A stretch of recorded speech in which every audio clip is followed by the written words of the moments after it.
No matter where I've gone, I've always talked about coming back to LA no matter what.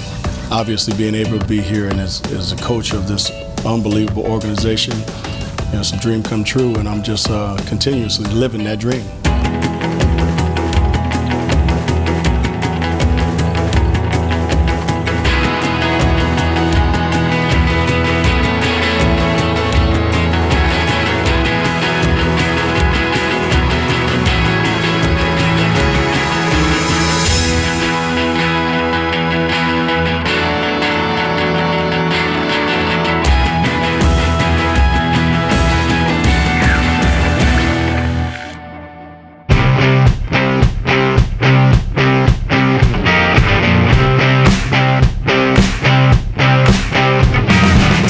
Sits down with NBA legend and Lakers head coach Byron Scott for an exclusive interview at an amazing Bel Air estate. I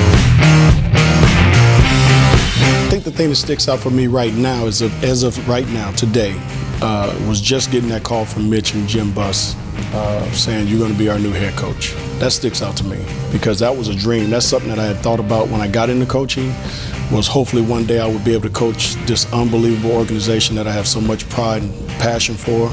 And for that to happen that day, for them to call me and say, you're going to be our coach and we got to set up a press conference, we got to get the contract done and all that stuff, I was elated. The next one would probably be when we win the championship, because that's my goal, to be here as a head coach and bring this team back to what we're so used to doing, and that's winning. Everybody that seems to come here that doesn't live here comes here with big hopes and dreams. And being a person who's been here, from childhood until adulthood, I get a chance to see those people on a day-to-day basis. And most of them, when I tell them where I'm from, they don't believe I'm from here, because I don't have that desire to try to be some mega star or anything like that. I just want to be Byron. Never thought about when I was growing up that I needed a mansion or anything like that, because I never really equated that to success. I think everybody has their own level of success. I think I've been pretty successful in the things I've done, as a player and as a coach, but I never equate that with materialistic things. But I had the luxury of growing up with both parents, being at home and being very humble and very understanding on what it took to try to get to a successful level in their eyes.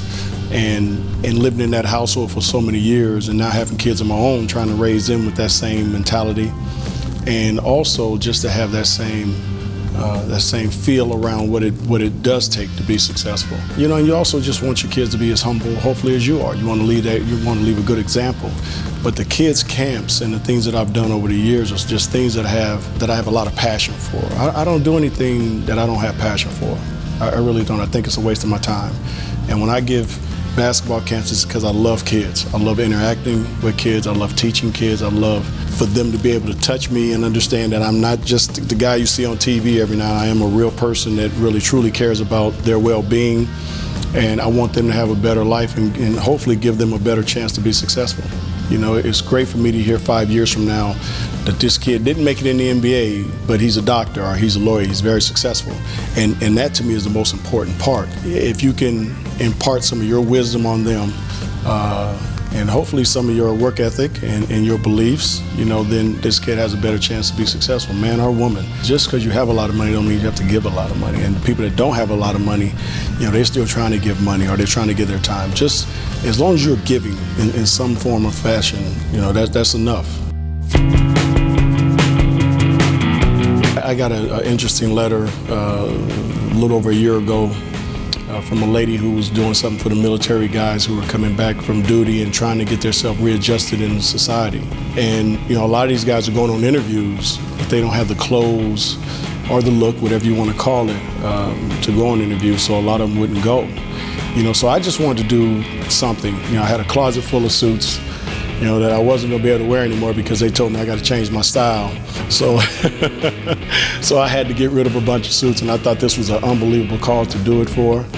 And we ended up going there that day and meeting a lot of the guys from the military who had been coming back, and they were so thankful and grateful that it just touched my heart. And for us now, we're going to be involved with it every single year to try to make some other guys aware of what's going on, and also just to make the city of Los Angeles a little bit more aware of helping our military when they return, because Again, we owe so much to them. You know, the reason that you and I are sitting here today and talking is because of what they do. And if they wasn't doing what they were doing, we probably wouldn't be sitting here. So I think we need to give them a little bit more respect and honor them a little bit more in trying to help them as much as possible. You know, first of all, you got to feel good about yourself. You know, so whatever you put on is going to personify that anyway. And like you said, when I'm on the court, the one thing that I do feel is that I'm in charge. You know, I'm the leader, I'm gonna lead these guys, and I have that type of confidence. So I think when you put your clothes on, and whatever style that may be, you know, the first thing you gotta do is feel confident in who you are. You're gonna have a lot of people watching you, as I do, you know, when you're on that court. And that's why I always try to keep that even keel, so you never see if, you never look at me and can tell if we're really winning or losing most of the time. And it's the same thing on the golf course as well. Even after a bad shot, I have to just kind of let it go.